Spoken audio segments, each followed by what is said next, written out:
saya tidak sebut satu persatu tanpa mengurangi rasa hormat dan ta'zim kami kepada mereka-mereka, dan khususnya Sahibul Bait Kiai Haji Budi Tamakhsyari, yang mudah-mudahan diberikan sehat pada umur Allah Ta'ala.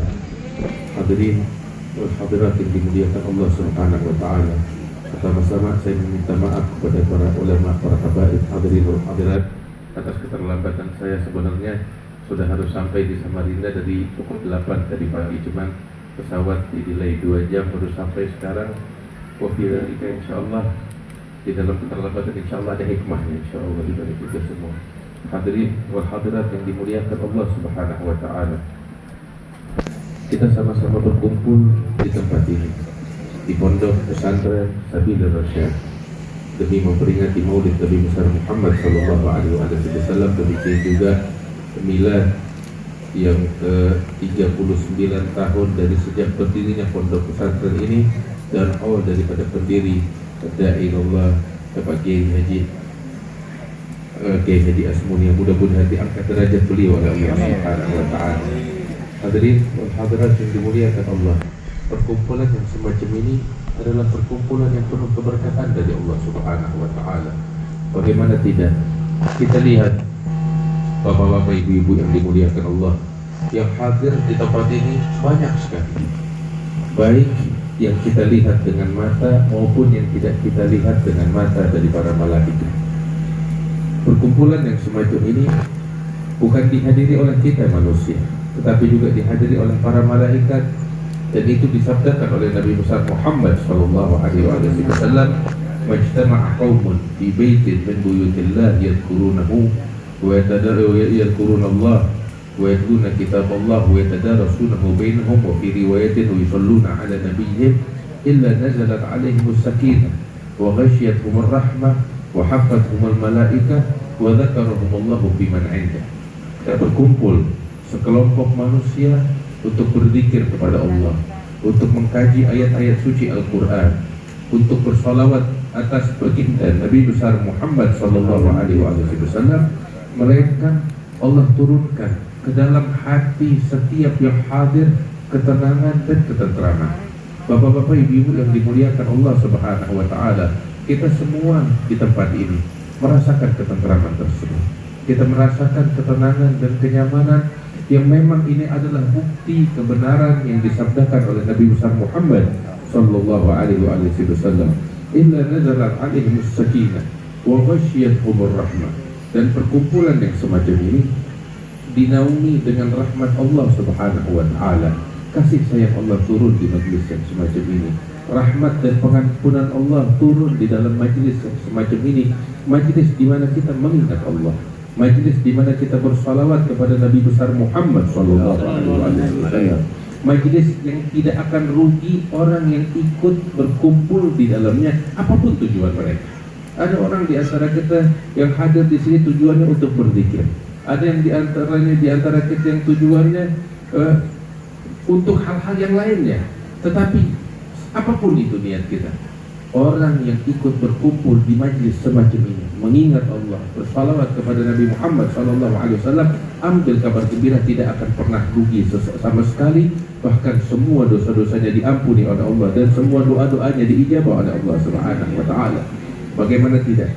Ini adalah jaminan dari Nabi besar Muhammad SAW, yang mana beliau bersabda di dalam hadisnya yang sahih yang diriwayatkan oleh Imam Bukhari wa Muslim fi sahihaihima, bahwasanya di muka bumi ini ada malaikat-malaikat yang ditugaskan oleh Allah Subhanahu wa Ta'ala untuk mencari perkumpulan zikir kepada Allah Subhanahu wa Ta'ala, untuk mencari perkumpulan yang semacam ini.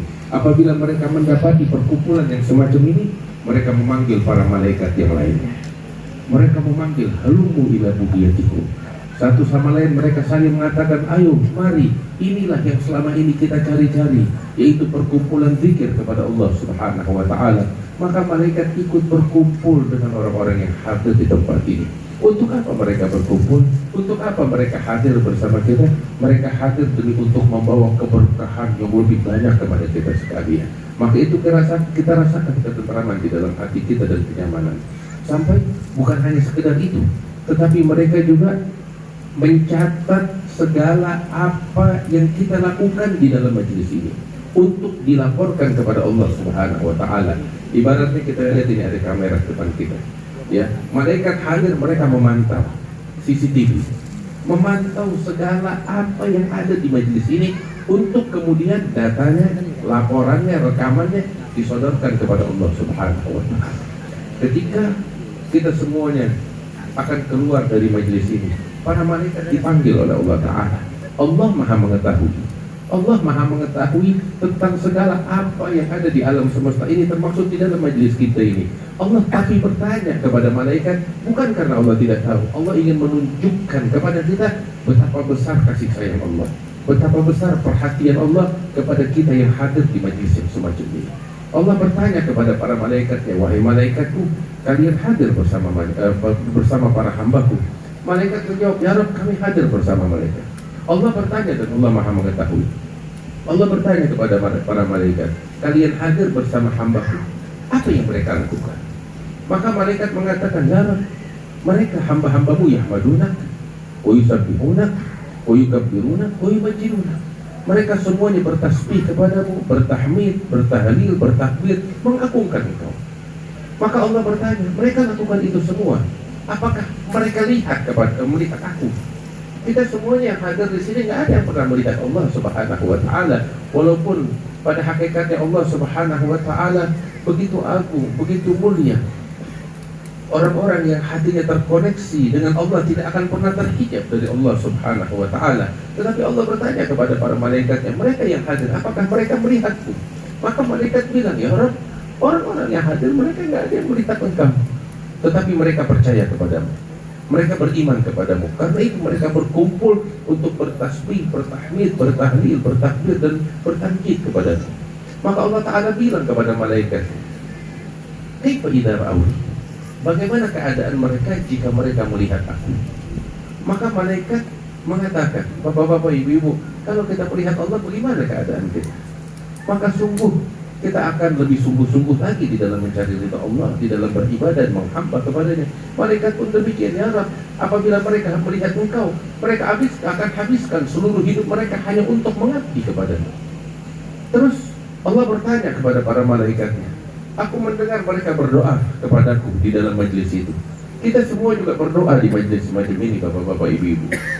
Allah bertanya kepada malaikat dan Allah Maha mendengar doa-doa kita. Tapi Allah bertanya ingin menunjukkan, inilah kasih sayangku kepada kalian, inilah perhatianku kepada kalian, kata Allah Ta'ala.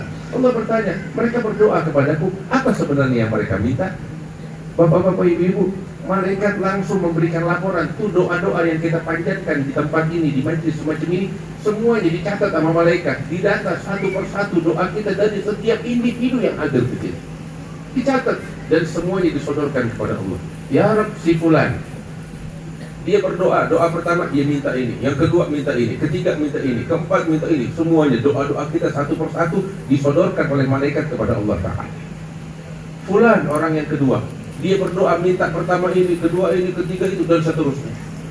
Yang hadir lagi orang ketiga, dan semuanya ini 1.000 orang, 2.000 orang, 3.000 orang, semuanya yang hadir, semuanya disodorkan doa-doa mereka di hadapan Allah Subhanahu wa Ta'ala.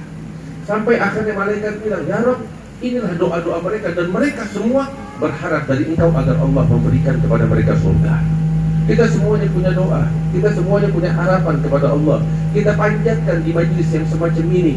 Dahulu kakek kami, Al-Allamah Al-Habib Muhammad bin Ali bin Abdurrahman Al-Habsyi Kuita, itu kalau hadir majlis semacam ini, majlis maulid, majlis zikir, selalu mengatakan kepada hadirin, wahai hadirin, besarkan harapan kalian, besarkan niat kalian kepada Allah. Sebab di majlis semacam ini semua doa-doa diijabah dan dipanjatkan oleh malaikat kepada Allah Subhanahu wa Ta'ala. Maka saat itu Allah mendengar apa yang disampaikan oleh malaikat dari doa-doa kita. Terus Allah bilang, mereka meminta kepadaku surga. Malaikat bilang, ya Rabb, betul mereka meminta kepadaku surga. Allah bilang, memangnya pernah mereka melihat surga? Bapak-bapak, ibu-ibu, ada nggak di antara kita yang pernah lihat surga? Kita nggak pernah lihat surga, bapak-bapak, ibu-ibu. Kita nggak pernah. Malaikat bilang, ya Rabb, mereka nggak pernah melihat surga, tetapi mereka percaya dan beriman dengan surga. Allah Ta'ala bilang, kira-kira kalau mereka melihat surga, bagaimana keadaan mereka? Masya Allah. Ibu-ibu, bapak-bapak, kalau kita melihat surga gimana keadaan kita?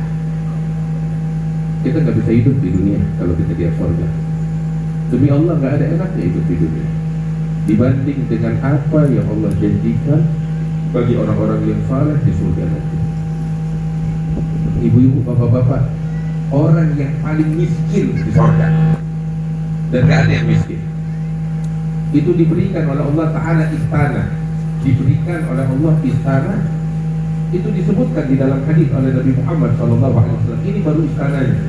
Dia keluar dari pintu istananya untuk keliling, melihat istana yang Allah berikan kepadanya. Keluar dari pintu istananya, dia keliling 1000 tahun, balik lagi belum selesai dia meliling melihat surga atau istana yang Allah berikan kepadanya. Saking agungnya, saking besarnya karunia Allah bakal dia. Itu istana bakal orang yang paling miskin di surga. Bayangkan kenikmatan yang agung ini, gak ada apa-apanya dibanding apa yang diributkan oleh manusia di dunia sekarang ini.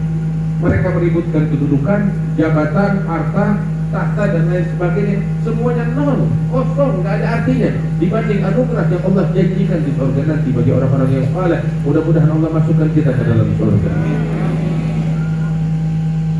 Istana, kenikmatan, bidadari yang dijanjikan oleh Allah Ta'ala dan lain sebagainya. Allah Ta'ala bilang kepada para malaikat, apakah mereka pernah melihat surga sehingga mereka memintanya kepadaku? Malaikat bilang, ya Rabb, mereka nggak pernah lihat surga, tapi mereka percaya dan beriman. Allah bilang, gimana kira-kira kalau mereka melihat surga? Mereka bilang, malaikat, ya Rabb, kalau mereka melihat surga, mereka nggak bakal hidup. Mereka akan habiskan seluruh hidup mereka hanya untuk menggapai surga yang kau janjikan bagi orang-orang yang bertakwa kepada. Terus Allah bilang, aku mendengar mereka berlindung kepadaku dari sesuatu. Mereka berlindung dari aku. Malaikat bilang, ya Rabb, mereka takut akan siksa api neraka, karena itu mereka berlindung kepadamu dari siksa api neraka. Allah bilang, pernahkah mereka melihat neraka sehingga mereka berlindung kepadaku dari? Malaikat bilang, ya Rabb, mereka nggak pernah lihat neraka. Allah bilang, kalau melihat neraka bagaimana mereka? Bapak-bapak, ibu-ibu, ada yang mau lihat neraka nggak kira-kira? Bayangkan, jangan sampai kita melihat neraka. Jangan pernah kita melihat neraka, gak enak. Hanya yang ada siksa dari Allah Subhanahu wa Ta'ala. Malaikat bilang, ya Rabb, kalau mereka melihat neraka, mereka akan bakal bisa hidup. Mereka akan serahkan seluruh kemampuan mereka untuk berlindung dari siksa api neraka yang dari sini. Maka mendengar itu semua, Allah Ta'ala mengatakan kepada para malaikat, ushidukum ya malaikat, anni qad ghafartu lahum. Aku persaksikan kepada kalian, wahai para malaikatku, bahwasanya aku telah mengampuni dosa-dosa mereka yang ada di majlis ini. Dan aku telah mengabulkan doa-doa mereka. Aku berikan harapan mereka kepada Allah Subhanahu wa Ta'ala. Dengan begitu malaikat, ada satu malaikat bilang, ya Engkau ampuni semua yang ada. Iya, aku berikan pengampunanku untuk semua yang ada, dan aku kabulkan untuk doa-doa mereka yang ada. Satu malaikat bilang, ya Rabb, tetapi ada dari mereka hadir bukan untuk berpikir apakah ini juga kebagian pengampunan, punya tujuan, punya hal-hal yang lain, bukan untuk berpikir.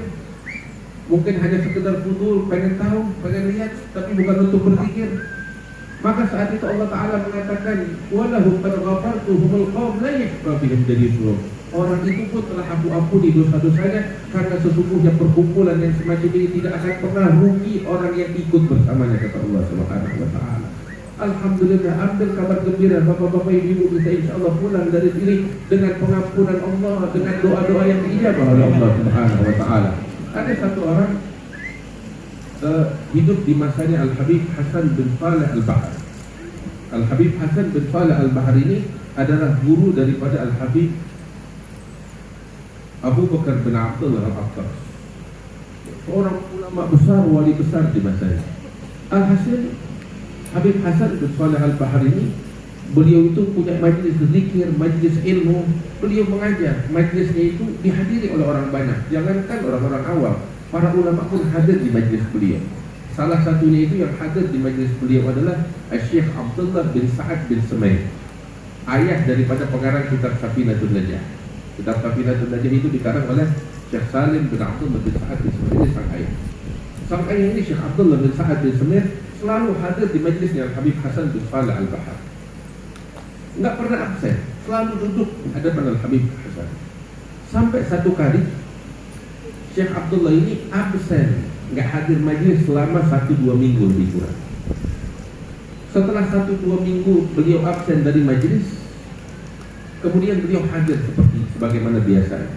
Saat hadir kembali, sang guru Habib Hasan bin Saleh bertanya kepada Syekh Abdullah, Syekh Abdullah, tumben ini 2 minggu kamu tidak hadir, biasanya kamu nggak pernah absen dari majelisku. Maka Syekh Abdullah bilang, betul Habib, saya 2 minggu ini nggak hadir karena saya sibuk dengan beberapa hal. Habib Hasan bertanya, sibuk dengan apa Syekh Abdullah? Ada yang lebih penting dari ilmu? Betul Habib, tidak ada yang lebih penting dari ilmu, tapi kelihatannya perkara yang kemarin ini saya nggak bisa tinggalkan. Ada apa kata Habib Hasan? Syekh Abdullah bilang, Habib kenal si Fulan. Siapa Fulan? Fulan rentenir, apa bahasanya di sini rentenir? Ya rentenir, yang makan makanan riba, praktek riba, ya rentenir. Si Fulan Habib seorang rentenir. Habib tahu, iya kita tahu. Ini emang artinya semua orang masyarakat tahu orang yang zalim rentenir. Kenapa dia? Habib, ada sesuatu yang terjadi. Si Fulan ini rentenir ini, dia hidupnya itu ya seperti kita tahu di dalam kemaksiatan, ngezalimin orang lain, menindas orang lain. Sampai beberapa waktu yang lalu dia kirim surat kepada saya. Kata Habib Syekh Abdullah, dia kirim surat kepada saya, minta saya datang ke rumahnya. Saya tolak permintaannya, karena untuk apa saya datang ke rumah orang yang zalim, orang yang menzalimi orang lain, seorang rentenir yang hartanya juga dari harta yang haram atas kezaliman. Aku tolak permintaannya. Maka setelah aku tolak permintaannya, dia kirim utusan kepada saya. Dia memohon kepada saya amat sangat agar saya datang ke rumahnya. Ini ada perkara urgen penting. Akhirnya dengan berat hati saya datang ke rumahnya. Begitu saya datang, pelayan menyambut saya dan saya diajak ke kamarnya. Begitu saya masuk ke dalam kamarnya, saya dapetin satu pemandangan yang menarik. Apa itu? Saya masuk ke kamarnya, saya dapetin si rentenir ini sedang menangis di atas sejadahnya. Sampai saya nggak basa-basi, saya bilang kepada orang ini, ada apa kamu manggil saya? Dan ini saya lihat kamu di atas sejadah sedang menangis, ada apa? Maka si rentenir ini bilang kepada saya, oh Syekh Abdullah, saya minta maaf panggil kamu kemari. Saya meminta kamu kesini karena ada hal penting. Apa itu? Saya nggak tahu mesti kemana lagi. Saya nggak tahu mesti berbicara dengan siapa lagi. Satu-satunya orang yang ada di benak saya adalah engkau. Ada apa? Saya panggil engkau kemari, saya ingin engkau bantu saya ingin bertobat kepada Allah Ta'ala. Masya Allah. Seorang rentenir yang selama hidupnya menghabiskan hidupnya di dalam kemaksiatan dan kezaliman ingin bertobat. Maka kata Syekh Abdullah bilang kepada Habib Hasan, saya merasa terpanggil untuk membantu orang ini mau bertobat, bagaimana?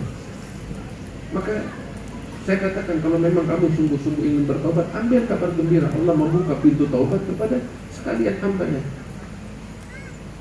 Beliau bilang, ajarkan saya bagaimana saya bisa bertobat dan taubat saya diterima oleh Allah Ta'ala. Maka saya akan kepada orang tersebut agar dia memohon ampun, menyesali segala kejahatannya, dan yang terpenting adalah mengembalikan harta yang dia rampas secara zulum atas kezaliman kepada para pemilik. Maka hal ini disanggupi oleh si rentenir itu. Dia bilang, saya siap, tapi bantu saya. Akhirnya selama berapa waktu, 1-2 minggu ini saya bantu si rentenir ini untuk mengembalikan harta-harta rampasan dari kezaliman itu kepada pemiliknya. Semua didata dan dikembalikan sampai selesai dan tuntas. Setelah selesai semua harta dikembalikan, saya bilang, nah sekarang kamu harus bertobat, kamu harus merubah hidup kamu menjadi lebih baik di dalam ketaatan, ibadah. Sejak saat itu dia sibuk dengan ibadah, dengan ketaatannya, puasa, qiyamul Al-Quran, sedekah dan lain sebagainya. Sampai berlalu beberapa waktu, dia meninggal dalam keadaan husnul khatimah. Terus Syekh Abdullah bilang sama Habib Hasan, Habib, jujur saya heran. Si rentenir ini melakukan kemaksiatan bukan dosa kecil, ini dosa besar. Tetapi bagaimana nasib baik bisa menghampirinya sehingga dia meninggal dalam keadaan husnul khatimah, telah diampuni dosanya, dia udah bertobat, mengembalikan semua harta kepada pemiliknya. Intinya udah bersih, dia taubat, dia bersih dari dosa kemudian meninggal dalam keadaan husnul khatimah. Padahal kemaksiatan yang dia lakukan ini kemaksiatan besar. Kok bisa dapat hidayah dari Allah Ta'ala? Maka Habib Hasan bilang kepada Syekh Abdullah, orang yang kamu ceritakan ini saya kenal betul, dan saya tahu penyebab kenapa dia mendapatkan husnul khatimah dari Allah. Maka Syekh Abdullah penasaran, apa sebabnya? Habib bilang, berapa bulan lalu orang ini datang ke kampung kita. Kebetulan di kampung kita ada orang yang berhutang dengannya, dia ingin lagi hutang berikut dengan riba dan bunganya. Dia datang ke rumah orang yang berhutang, didapetin orang itu nggak ada. Tanya sama istrinya, kemana si Fulan? Fulan lagi hadir majelis Hasan bin Saleh Al-Bahar. Maka si rentenir ini datang ke majelisku, kata Habib Hasan. Dia datang ke majelisku, apa tujuannya? Mau hadir majelis? Bukan. Tujuannya mau nagih hutang. Bahkan bukan sekedar nagih hutang dengan ribanya, kemaksiatan, kezaliman. Dia datang untuk itu. Tapi subhanallah, nasib baik bakal orang ini. Begitu dia datang ke majelis, saat dia masuk ke dalam majelis, saat itu saya melihat hujan rahmat sedang turun di majelis dan cahaya rahmat Allah masuk ke dalam hati orang tersebut. Saya melihat dengan mata kepala saya, kata Allah. Sejak saat itu saya meyakini orang ini akan dapat hidayah dari Allah, bertobat dan dapat husnul khatimah, dan ternyata hari ini dibuktikan oleh Allah Subhanahu wa taala. Dan itulah bukti ucapan Nabi Muhammad SAW, humul qaum la yashqa bihim jalisuhum. Perkumpulan yang semacam ini enggak bakal rugi orang yang hadir, yang ikut di dalamnya. Mudah-mudahan kita mendapatkan keberkahan besar itu. Bapak-bapak, ibu-ibu yang dimuliakan Allah Subhanahu wa taala, sungguh karunia besar dari Allah Ta'ala ketika Allah pilih kita untuk hadir di majelis semacam ini. Keberadaan pondok pesantren Sabilul Rasyad di tengah-tengah kita saat ini merupakan anugerah besar dari Allah Subhanahu wa taala. Apabila majelis sebagaimana tadi saya ceritakan menjadi penyebab keberkahan, orang yang maksiat menjadi taubat, orang yang jauh menjadi dekat, menjadi penyebab seseorang atau sebagian orang diberikan husnul khatimah oleh Allah Subhanahu wa taala, majelis semacam ini, maka bagaimana kiranya dengan pondok pesantren semacam ini? Santri yang belajar, talabatul ilm yang menuntut ilmu, beruntung kita sekalian ketika kita diberikan anugerah oleh Allah Ta'ala dengan keberadaan pondok pesantren yang semacam ini. Dan Masya Allah, ini kita saat ini milad pondok pesantren Sabilul Rasyad yang keberada 39 tahun. Masya Allah, 39 tahun bapak-bapak, ibu-ibu, itu bukan waktu yang cepat, itu waktu yang cukup lama. Dan ambil kabar, apa yang dibangun di atas fondasi takwa akan terus abadi. Berapa banyak bapak-bapak, ibu-ibu, kalau kita melihat di luar sana, usaha yang menghasilkan uang, bisnis yang menghasilkan uang, belum tentu berlangsung 10 tahun, 20 tahun. Pondok pesantren nggak menghasilkan uang, adanya keluar uang. Tapi lihat, 39 tahun berlalu masih tetap berdiri dan masih tetap melahirkan manusia-manusia yang bertakwa di tengah-tengah kita. Manfaatnya di mana-mana, keberkahannya di mana-mana. Demi Allah, sungguh beruntung orang-orang yang punya andil di tempat semacam ini, baik dengan hartanya, pemikirannya, pengajarannya, ilmunya, doanya. Nabi SAW bilang di dalam hadisnya, man yuridillahu bihi khairan yufaqihu fiddin. Barang siapa yang Allah menghendaki untuknya suatu kebaikan, maka niscaya Allah Subhanahu wa taala akan menggerakkan hati orang tersebut untuk bertafakuh di dalam agama Allah Subhanahu wa taala, untuk belajar, untuk menuntut ilmu dari Allah Subhanahu wa taala. Ini kita hadir di sini tanda bahwasanya Allah menghendaki kebaikan besar bakal kita sekalian, bapak-bapak, ibu-ibu. Ajak anak-anak kita untuk belajar, ajak anak-anak kita untuk menuntut ilmu, ajak anak-anak kita untuk menghafal Al-Qur'an, dan berikan dukungan penuh kita kepada pondok pesantren semacam ini dan para pengajar yang ada di dalamnya. Kita akan mendapatkan keberkahan dari Allah Subhanahu wa taala. Jangan takut kita jatuh miskin ketika kita mendidik anak-anak kita belajar di tempat semacam ini. Itu ada 2 orang bersaudara di masa Nabi besar Muhammad SAW. Ini 2 orang bersaudara, yang satu belajar dan menuntut ilmu di hadapan Nabi Muhammad SAW. Yang satu lagi sibuk mencari nafkah, sibuk mencari nafkah. Dan hal ini berlangsung selama beberapa waktu. Sampai pada suatu hari si kakak yang mencari nafkah ini mengeluh kepada Rasul sallallahu alaihi wasallam dan mengatakan kepada Rasulullah, "Ya Rasulullah, tolong nasihati adik saya agar dia bantu saya bekerja dan mencari nafkah. Jangan cuma sekedar makan dari keringat saya. Dia sibuk setiap hari hanya untuk belajar, menuntut ilmu di hadapan engkau, tapi dia tidak mau bantu saya di dalam mencari nafkah." Maka Nabi SAW mengingatkan kepada orang tersebut, kepada sang kakak, jangan kamu merasa sombong dengan usahamu di dalam mencari uang dan harta. Siapa tahu, fala'allaka bihi turzaq. Siapa tahu kamu mendapatkan rezeki besar dari Allah berkat saudara kamu yang belajar dan menuntut ilmu tersebut, kata Nabi Muhammad SAW. Sebab Allah yatakaffal bi arzaqi talabatul ilm. Allah menjamin rezekinya para penuntut ilmu 2 kali lipat daripada orang-orang muslim lainnya. Rezeki mereka dijamin oleh Allah Subhanahu wa taala dan enggak bakal rugi. Di antara kita bapak-bapak, ibu-ibu, harta enggak bakal kita bawa ke dalam kuburan kita. Tetapi yang kita bawa ke dalam kuburan kita tahu apa? Nabi sallallahu alaihi wasallam bilang di dalam hadisnya yang sahih, "Idza mata ibnu Adam inqata'a jami'u 'amalihi illa min thalath." Apabila anak Adam wafat dan meninggal dunia, seluruh pahala dari amal perbuatannya putus kecuali 3 perkara. Apa itu 3 perkara? Nabi sallallahu alaihi wasallam mengatakan sedekah jariyah, sedekah jariyah yang dia infakkan di jalan Allah. Apa itu sedekah jariyah? Sedekah jariyah itu adalah sedekah yang manfaat di dalam sesuatu yang manfaat itu terus menerus. Seperti kita bersedekah untuk pembangunan masjid, barangnya terus ada dan terus bermanfaat bagi orang lain.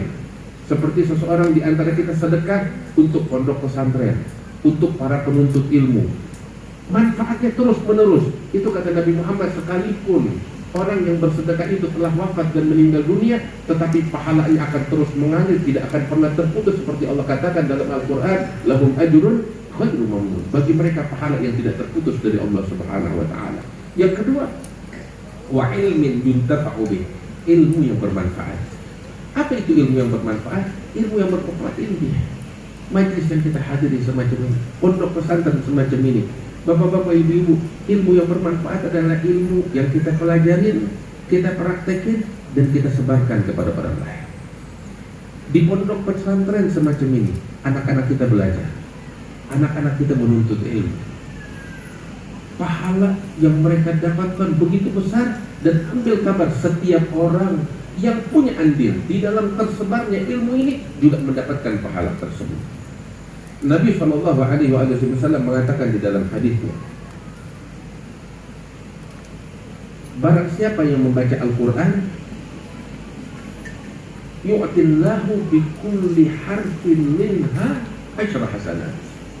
Allah memberikan atas setiap huruf dari bacaan Al-Quran yang dia baca 10 kebaikan dan 10 pahala. Terus Nabi menegaskan, walastu aqul alif lam mim harf. Aku tidak mengatakan bahwasanya alif lam mim 1 huruf, tetapi aku tegaskan alif 1 huruf, lam 1 huruf, mim 1 huruf. Ditegaskan demikian oleh Rasul sallallahu alaihi wasallam. Sayyidina Ali bin Abi Thalib mengatakan bahwasanya 10 pahala ini, ya, atas setiap huruf itu adalah pahala paling minimal. Terkadang dilipatkan oleh Allah Ta'ala menjadi 20 kali 5 kali lipat, 50 kali lipat, sampai 100 kali lipat, sampai 700 kali lipat, sampai berlipat-lipat ganda yang hanya Allah yang tahu. Itu kata Sayyidina Ali bin Abi Thalib. Bapak-bapak, ibu-ibu, satu santri, satu penuntut ilmu yang belajar di sini, dia baca Al-Quran, itu pahalanya seperti itu dari Allah. Dan ini pahala mengalir kepada para pengajar. Pahala ini juga mengalir kepada siapa tahu? Kepada para pendiri pondok pesantren ini. Dan pahala ini mengalir kepada kedua orang tuanya. Sampai Nabi Shallallahu Alaihi Wasallam bilang bahwasanya orang yang hafal Al-Quran, Allah akan memuliakan kedua orang tuanya dengan mahkota yang lebih terang dari cahaya matahari di hari kiamat nanti. Itu Nabi Muhammad SAW bilang, sebagaimana dikutip oleh Imam An-Nawawi di dalam kitab At-Tibyan.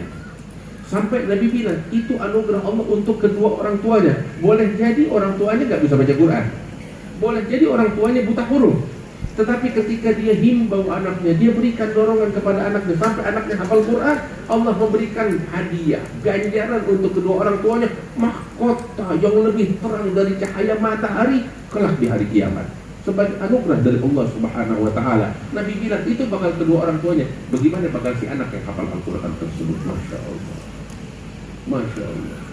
Itulah anugerah Allah, ngalir terus kepada kedua orang tuanya dan kepada setiap orang yang andil hingga anak-anak ini bisa membaca Al-Quran. Itu bacaan Al-Quran. Kalau satu orang, di sini ada berapa banyak santri? Mungkin 1000, 2000, dan dari sejak didirikan 39 tahun yang lalu hingga saat ini berapa puluh ribu santri yang telah menginjakkan kakinya di tempat ini mengambil manfaat, pahala dari Allah nggak ada habis. Itu Nabi Muhammad bilang, wa ilmun yuntafa'u bih. Terus yang berikutnya, wa waladin salihin yad'ulah, anak yang saleh yang mendoakan. Anak yang saleh yang mendoakan. Bapak-bapak, ibu-ibu, Nabi menegaskan kita ini nggak bakal hidup abadi. Siapa di antara kita bapak-bapak, ibu-ibu yang bakal hidup abadi? Ada. Kita semuanya keturunan dari orang-orang mati. Kita semua keturunan dari orang mati. Nggak ada di antara kita yang hadir di sini melainkan punya hubungan dengan orang mati. Sebagaimana mereka telah wafat dan meninggal dunia, kita juga bakal datang waktunya. Bapak-bapak, ibu-ibu, ketika kita dikuburkan dalam kuburan kita, dalam lubang kita sendirian, saat itu kita baru menyadari betapa berharganya bacaan Al-Quran yang kita baca. Saat itu kita akan menyadari betapa berharganya ucapan subhanallah yang kita ucapkan dengan tulus. Saat itu kita bakal menyadari betapa berharga dan bermanfaatnya majelis yang kita hadiri saat ini. Ketika kita dibaringkan di dalam liang lahat kita, saat itu kita akan menyadari harta, kedudukan, jabatan, kekuasaan yang diributkan oleh orang-orang tidak ada artinya, nol besar. Kita akan menjerit untuk bisa kembali ke dalam kehidupan dunia, untuk mengejar ketinggalan kita, tapi nggak bisa. Yang saat itu kita harapkan hanyalah doa-doa dari orang yang masih hidup. Bapak-bapak, ibu-ibu, bagaimana kita bisa mengharap dari doa orang lain kalau kita nggak bisa mengharap dari anak-anak kita? Kita pengen tetangga kita doain kita, anak kita juga doain kita. Nabi bilang, makanya ditegaskan di situ, waladil saleh, anak yang saleh yang mendoakan. Sebab kalau bukan anak yang saleh, mau siapa lagi? Anak kita nggak mendoakan, terus kita mau berharap orang lain mendoakan kita. Nah, kita nggak bakal punya anak yang saleh yang mengingat kita dan mendoakan kita kalau nggak kita didik. Nggak bakal mungkin muncul begitu aja anak saleh. Kita harus mendidiknya. Di tempat-tempat semacam ini kita sekolah, ya kan? Kita didik mereka hingga lahir anak-anak yang saleh yang akan membawa kebanggaan untuk kita sekalian, yang kelak akan menyelamatkan kita dan menjadi penyebab kita masuk ke dalam surga Allah Subhanahu wa taala. Alhamdulillah, Allah pilih kita untuk kemuliaan ini. Mudah-mudahan Allah berikan keberkahan untuk kita sekalian. Bapak-bapak, ibu-ibu yang dimuliakan Allah Subhanahu wa taala, ambil kabar gembira, insyaallah dosa-dosa kita diampuni oleh Allah taala. Mudah-mudahan Allah mengangkat derajat almarhum daripada muassis, pendiri daripada pondok pesantren ini, pondok pesantren Sabilur Rasyad, Kiai Haji Guru Asmuni, yang mudah-mudahan diangkat derajatnya oleh Allah Subhanahu wa taala. Mudah-mudahan kita yang hadir di tempat ini insyaallah kita dimuliakan oleh Allah dengan anak keturunan yang bertakwa kepada Allah Subhanahu wa taala, yang akan menjadi penyebab kebahagiaan kita di dunia dan di akhirat.